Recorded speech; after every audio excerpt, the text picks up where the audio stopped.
Heavenly Father, we thank you for this day that we wake up as in we can see all the beauties you had been created on this earth.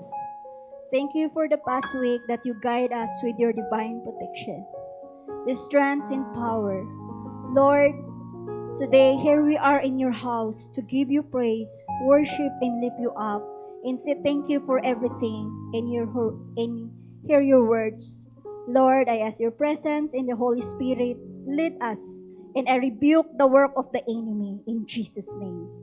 And Lord, give the power of wisdom. Anoint me with your Holy Spirit.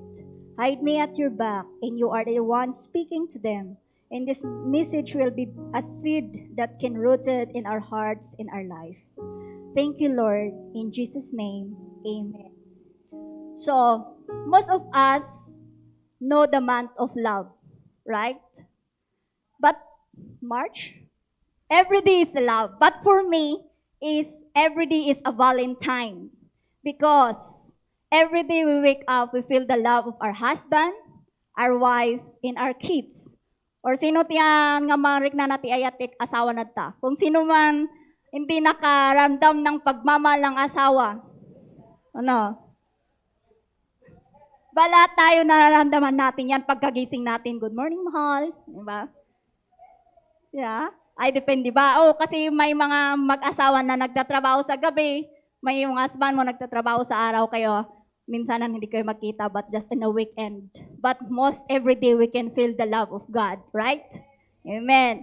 So, February is the most month when we place a lot of emphasis on the concept of love. So, I ask you a question, what is love?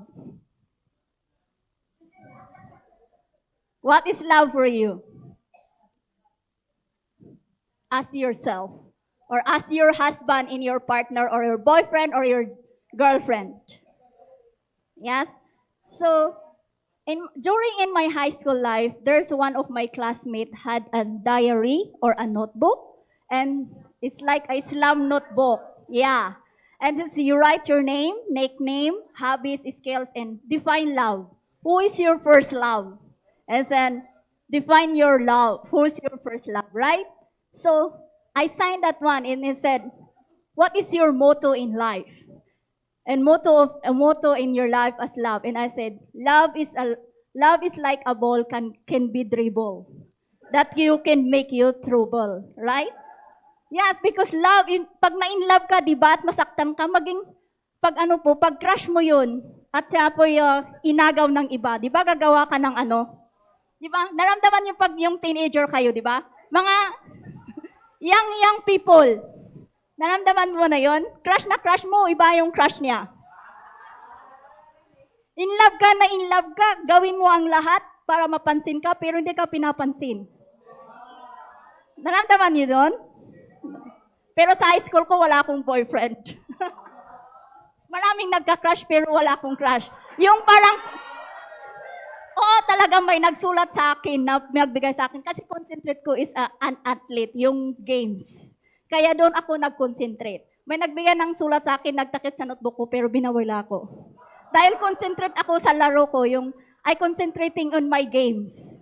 That's why I'm athlete before in my high school. But they say that in elementary, it's just only a puppy love. But there are some people that they married their first love. Who believe in you that first love never die? Sino naniniwala doon?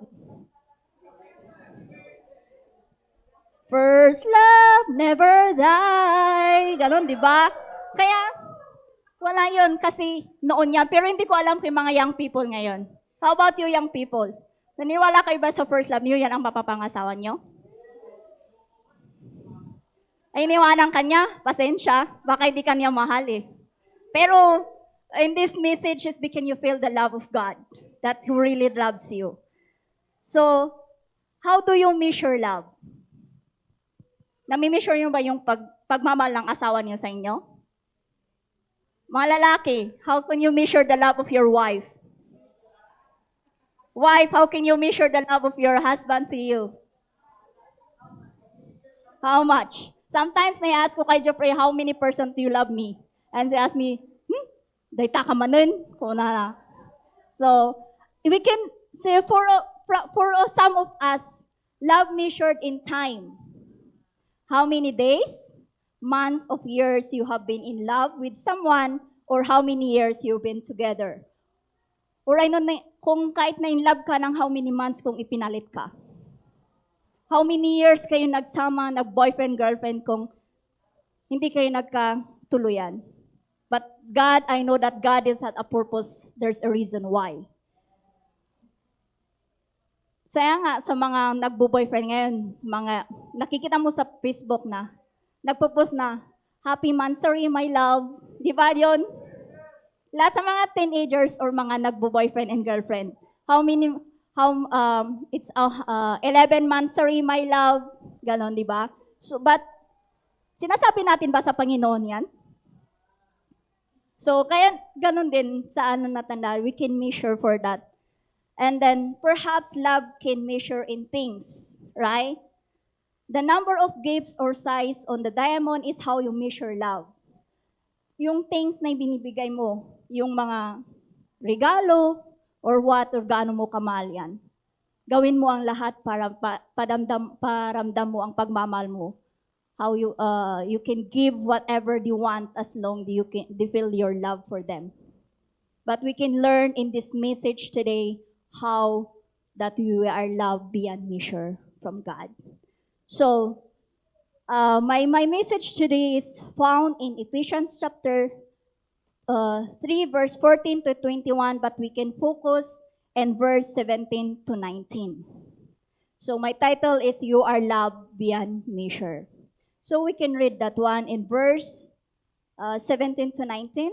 Is that, so that Christ may dwell in your hearts through faith, and I pray that you being rooted and established in love, may have power together with all the Lord's holy people to grasp how wide and how long and high and deep is the love of Christ, and to know all this love that surpasses all knowledge, that you may be filled to the measure of all the fullness of God.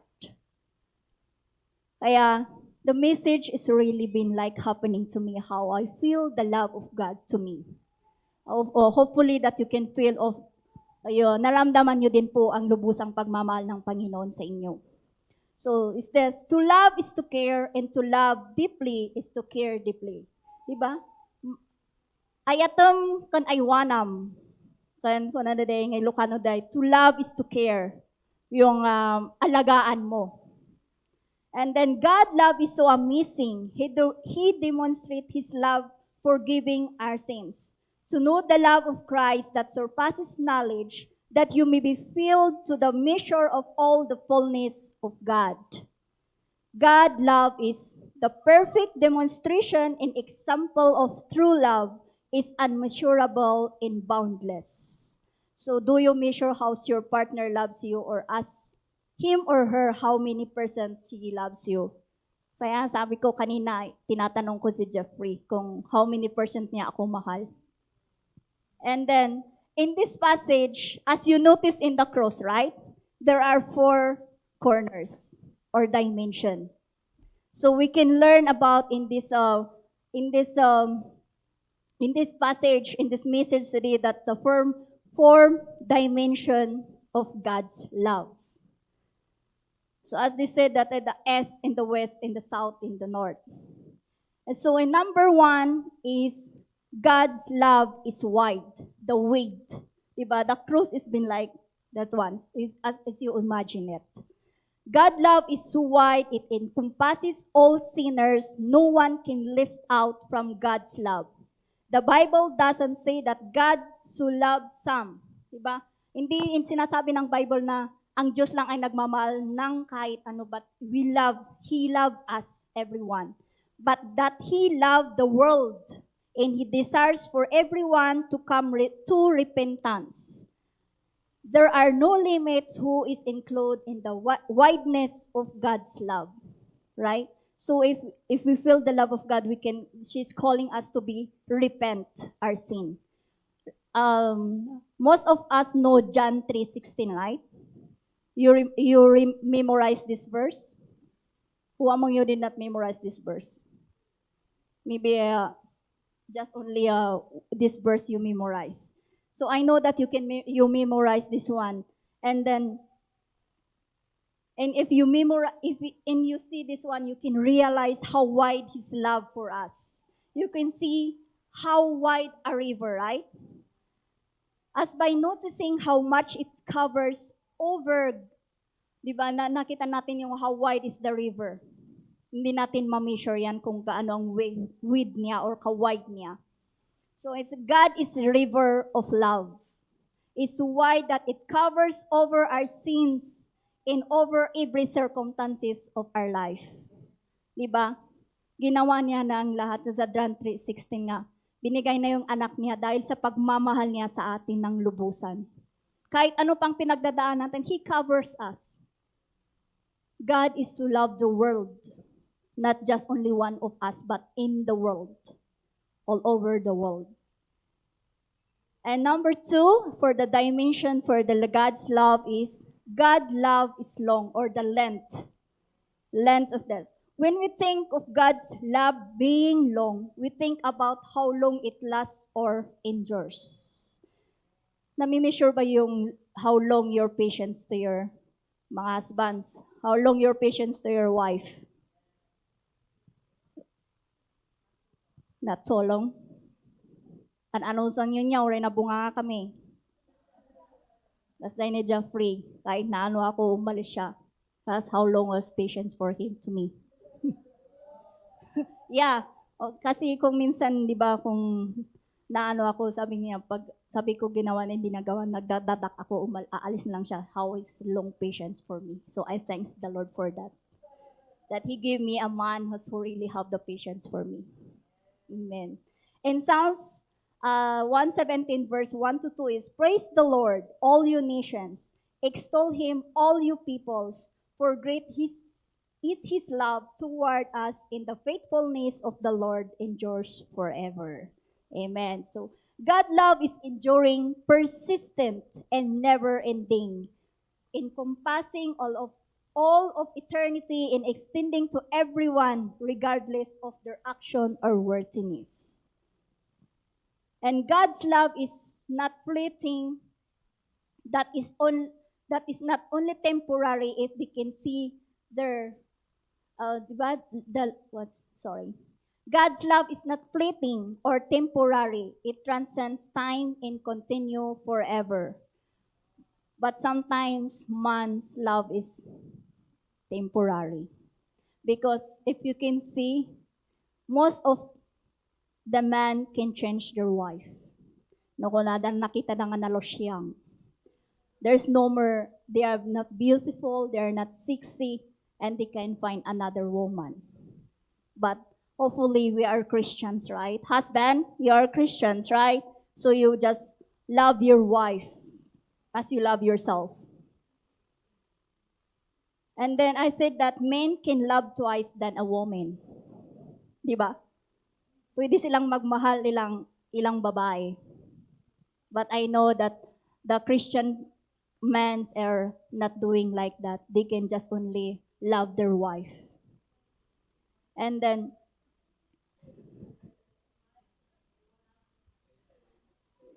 yung nga minsan nung mga lalaki, di ba?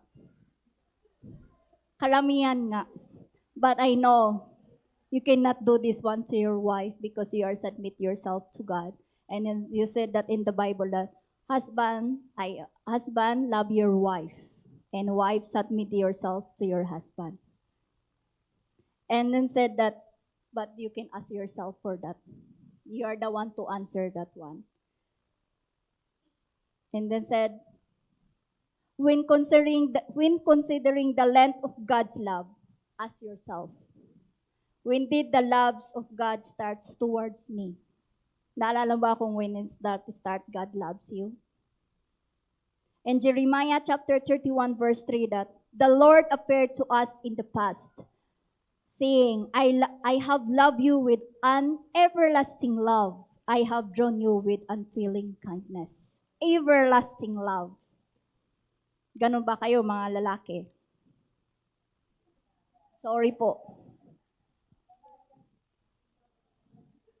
Pero alam ko naman yung mga babae, mahal naman yung asawa nila eh. Oo, accept nila kung sino sila, di ba? Oo. Kung minsan yung mga lalaki, nakita nilang losyang, ay, bakit ang pangit mo ngayon? Bakit naman wala yung kasiksihan mo? Dapat kung anong mang minahal mo, tanggapin mo kasi minahal mo yan. Kahit gaano siya kataba, yan ang binigay ng sayo ng Panginoon for the partner of your life forever. Yes. Because God will use you for something, a reason why that person, God partner you in that side.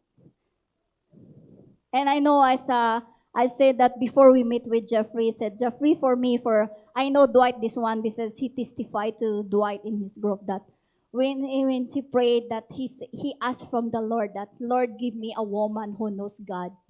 And now I don't know it's God is the one who gave it to me. So now, even Jeffrey has been like, the situation is, I am the one who is encouraging with him. That no matter what situation is, remember the God's love that endures forever. Amen. So number 3, God's love is high or the height. Hindi niyo tinitingnan yung height ng asawa niyo. Hindi kayo, don't find a guy with a tall or a find for a lady tall. Because that's one is you cannot measure the love of God for the height. Even pandak, basta yung puso niya is been like dedicated to you. Not depends on your height. Kung yan ang minahal mo, dapat tanggapin mo. Yeah. But we always thankful for our height. If God created you a tall woman or man, just say thank you. And you find a small man, just take it because that's your partner. You see Pastora Magnolia. She is blessed because you find a man is even shorter than him, but is a partner for a ministry to serve the Lord and to lift up the God and to raise a family of God. Amen? Kaya wag natin yung titingnan yung height niyan. Kasi si Lord nga, hindi ma-measure how high the love of God. So height doesn't just mean how tall, but also means to the utmost of something till the highest level. This means the quality of God's love surpasses anything we've ever known. God's love is never going to let us down. Diba? Yes. Kaya ang pagmamahal ng Panginoon, hindi tayo pababae. Depende sa'yo kung nararamdaman ninyo. But for me, I feel every day. In Psalms chapter 33 verse 5 that the Lord's love, righteous in justice, the earth is full of His unfailing love. Right? You cannot measure how high. Tingnan niyo yung cross nga talaga yan. How high or how high His love for us. Kaya don't measure what is the height of your husband or wife. Kahit man 5'11", 5'1", 5 feet, as long the love is not cannot be measured, that she or she loves you forever. That like the God's love you lasts forever. Amen? God's love is immeasurable, limitless, and surpasses human comprehension as it is described in Scripture as being as vast as the heavens or as far as the east is from the west. Amen. God's love is unfathomable and limitless, that His love is so great that is it beyond our capacity to fully understand or measure. God's love is not conditional. Pero yung unconditional ba yung love natin sa bawat isa? Meaning, it doesn't depend on our action or worthiness, but is offered freely and unconditionally. It is an everlasting life.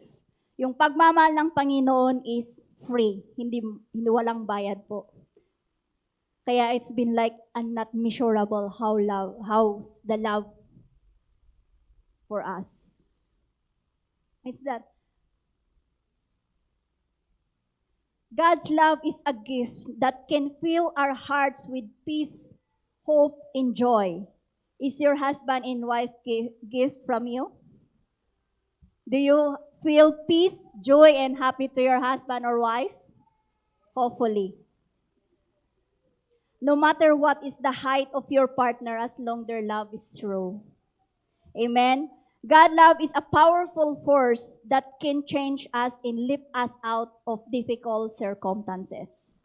As I've said to you, that from right now, I'm having struggles, trials in my life, circumstances, storms. I just kind of smile because I feel the love of God that give me peace and hope and joy in my life. And this love as an everlasting love for me. So, may nagtatanong sa akin na parang wala akong pinagdadaanan. But I see, ba't ako magpa-apekto? Alam ko naman mahal ako ng Panginoon. Diba? Kasi kung magpapa-apekto ka, wala eh. Tumatawa yung demonyo. Kaya just remember, God's love is enough for us. I just smile. Kaya wala akong wrinkles. Sana wala talaga. Just stress-free. Whatever you, matter what your circumstances is. God not give you a difficult circumstances because He loves you. Amen. So the last one, hopefully, and thanks to the Lord, God's love is deep, the depth.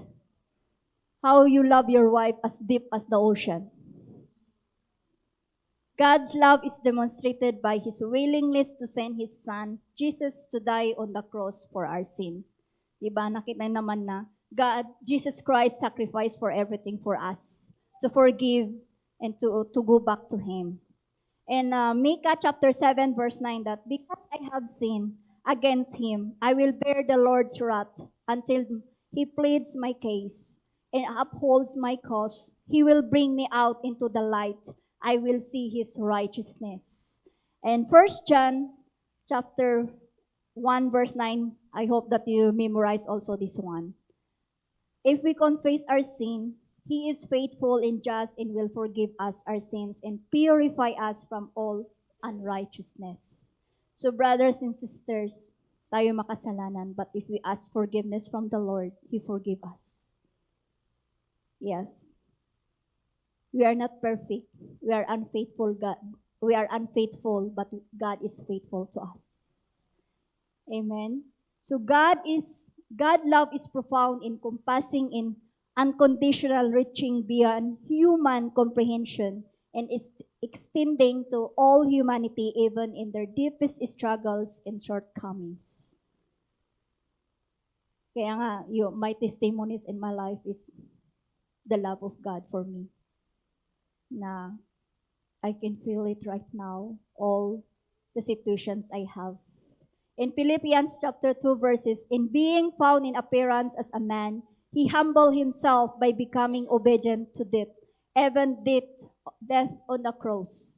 He humbled Himself and became obedient to the point of death, even the death of the cross. You can go lower than the death of the cross, and that is how deep the love of Jesus for us. Kung kayo ang mapako sa cross, gusto niyo ba? And God, si GM daw si April 18. Are you ready, GM? Mi amor, mapapako na si GM. Iiyak ka ba?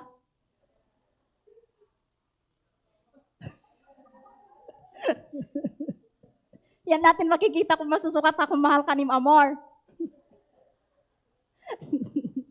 Okay. And said that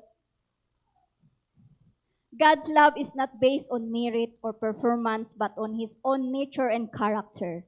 It endures forever, regardless of circumstances or action. God's love is characterized by compassion and mercy, extending to those who are struggling in need. God's love is compassion for us. Yes? He has a compassionate heart for us. God's love is amplified in Jesus' willingness to lay down His life for humanity, demonstrating the depth of His love. God's love is unending. How about us? Yung pabangmahal natin ba, may ending ba? Hopefully it's not. Continue to beloved your wife, your kids, and even in your enemy. Continue to love them. Uray no kagurguram launay. Nabigat ikararag mo, ayatem. ipariknam ti ayat ni Diyos kenyana. Remember that God loves you, so share it to your enemy also, the love of God. You can do it, just pray for her, aim him, and bring it to the Lord. And he can feel the love of God, how you can feel also. And God's love is not subject to our action or choices. He loved us before there was a beginning, and His love for us knows no end. Even we were turned away from Him. Diba kung minsan, magbabackslide tayo. And it said that, kung mahal ako ng Panginoon, bakit niya ako ginaganito? Diba, we are asking question if we have any struggles. If God's love me, why I'm suffering like this? God's giving you that one, how He loves you, because God's give you that one so that you can come nearer to Him. And you can almost feel the love of God. Doon mo siya maramdaman how He loves you. Binigyan tayo ng mga pagsubok na hindi natin makakaya. But He give us the struggles to come nearer to Him, and God's will come near to us. Amen? How to exhibit love of God? We can exhibit love of God by obeying His commands in striving to love others as He does. Now, I'm telling you a while ago that just love your enemy, love your neighbor. Hindi ko nakauray kagurguram, kahit ayaw mo sa kanya. Just pray for him. Just share the love of God for him. Kung nabasted ka, young people, if you've been like heartbroken, don't worry. God will gonna give you another man or woman to love you, who knows Him, who accepts Jesus Christ in his life. Yes, that's the thing that we ask. Because some people, most especially mans, if they got heartbroken or napaay, nabasted, they get suicide. Yes, because they said, wala silang pag-asa sa pagmamahal. Diba? Most of the man, I've been heard it, Rice, they kill themselves because of parang wala silang pagmamahal, nawalan sila ng babae sa buhay. But remember, even if you're heartbroken, God is there for you, the truly loves of God's. Can we really comprehend the width and length and depth and height of God's love? Is it God's love is wide enough to embrace us all and include the whole world? How wide? Kung you embrace just only two people, but God embraces the wide of the whole world. And then, God is long enough to last through eternity. God's love is high enough to lift everyone out of our circumstances and take to His people to heaven. And God's love is deep enough to reach the worst sinners and save every single person who will call on the name of the Lord. In Psalms chapter 86 verse 5, for you, Lord, are kind and ready to forgive, rich and faithful love to all who can call you. When God's love fills our innermost, being His living water satisfies the deepest needs of our soul. Look to Jesus in His cross. Tingnan mo yung cross na yan. There's 4 dimensions. Hopefully, we can live for that. That is it. Look to Jesus Christ in His cross and live in all the dimension of God's love in us. So, church, no matter what we are facing right now, struggles, trials, problem in etc., whatever, remember the love of Jesus Christ to us. That His love never change. Kahit ang pagmamahal ng asawa mo napalitan, but the love of God never change forever. As you can see me now, I'm basing on my experience in my testimony. The love of the Lord never let me down. Whatever the enemy is trying to steal from me from God, but I remember the love of God for me. His love never changed and never failed for us. And it can not be measured how wide, how long, how high, and how deep. If you are heartbroken, remember God's love endures forever for us. remember, I'm telling you, brothers and sisters in this church, my testimony in my life. How my struggles it is, even though I not been worried about it. Because even in my workplace, I pray and I feel the presence and love of God to me. So hopefully, brothers and sisters, that you feel the love of God every day in your life, wherever you go, wherever you are. For those who are watching for us, I know that you are blessed for this one and you feel the love of God. Remember that even you are heartbroken, God's love is enough for us, no matter what. So let us pray, brothers and sisters. Thank you, Jesus, for your faithful love for us. We cannot able to measure how wide, how long, and how high, and how deep your love. Wherever we go, your love is being with us. Your love comfort us with our all storms in our life. Today, this message is a seed that can be rooted in our hearts and our life. Bless your people, Lord, and to those watching online entire the world, the love of God will overflows in your life. Thank you, Lord Jesus, for this day. We give back glory and thanksgiving and honor to your name. In Jesus' name, amen. Can I call Pastor Alto?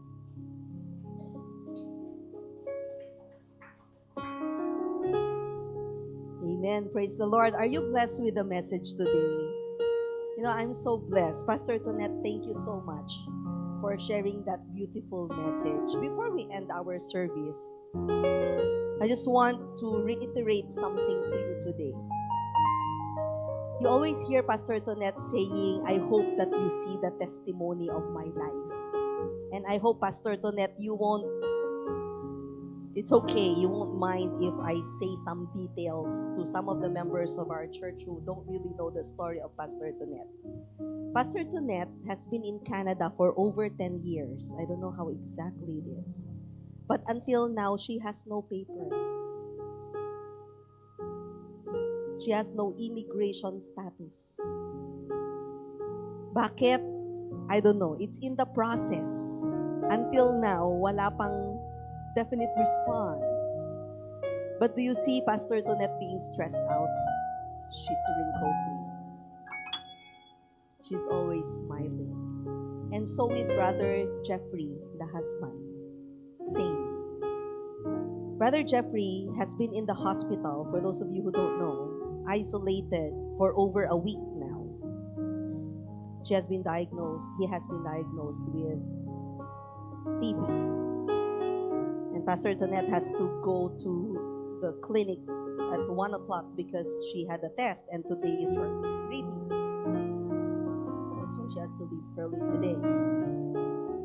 But I've never heard Pastor Tonette complain. And I am so blessed, honestly, Pastor Tonette, because totoo, she is a living testimony of how she feels and reflects and manifests in her life God's love. Alam niya ni Sister Sonia, magkasambahay sila. That's why Sister Sonia is crying because Pastor Tonette is just an example of a person who really depends on the love of God in her life. At ang resolution ni Pastor Tonette, kung pauwiin. Pero hanggat nandito ako, enjoyin ko. Before Pastor Tonette got married to Brother Jeffrey, she was a single mom. Her daughter is back home in the Philippines.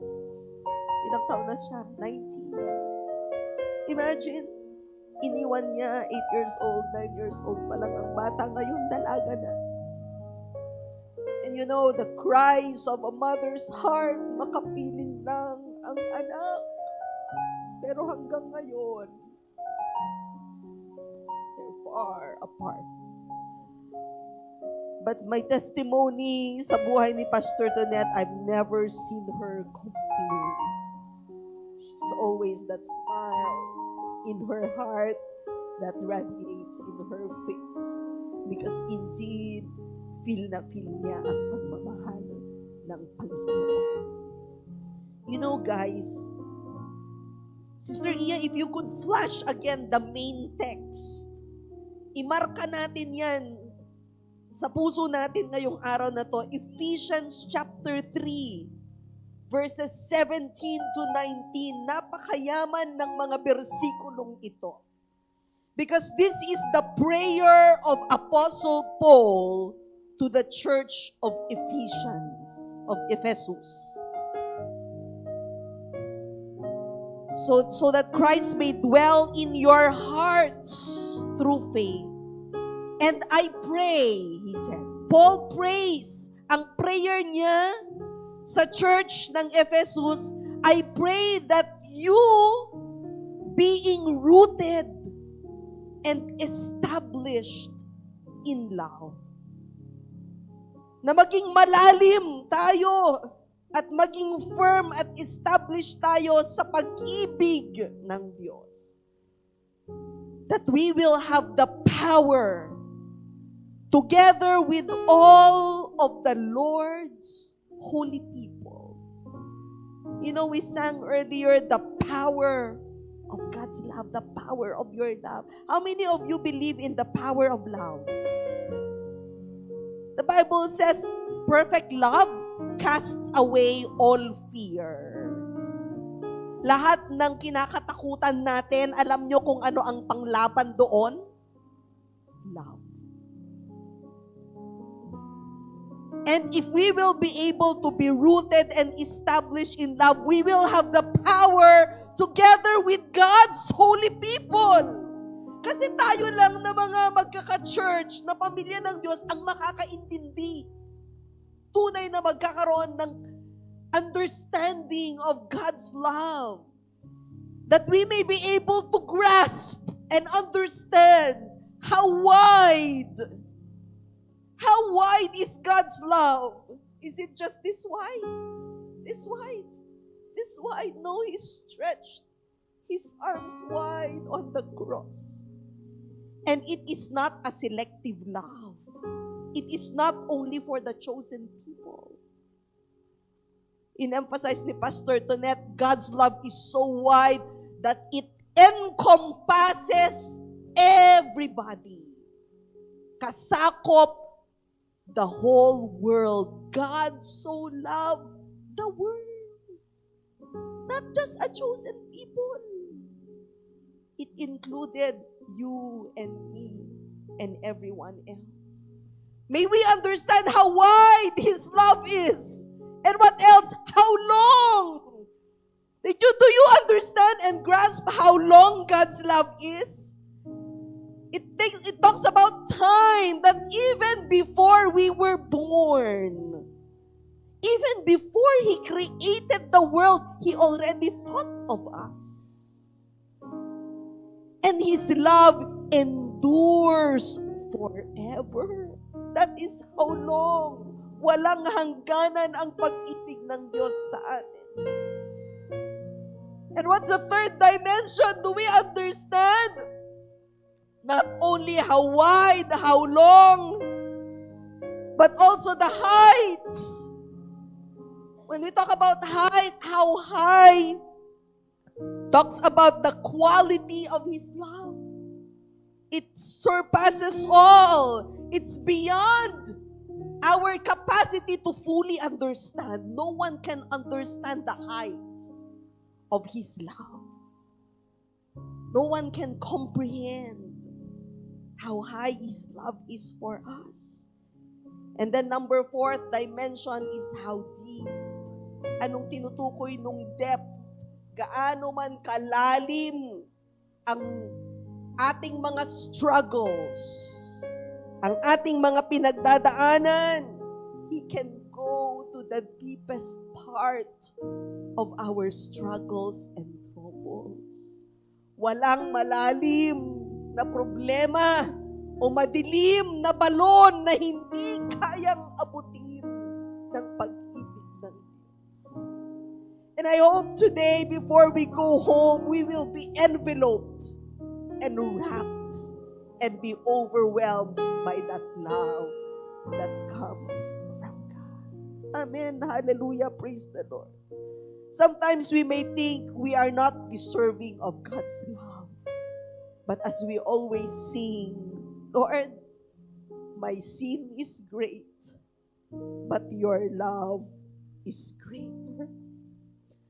My sin is great, but your love is greater.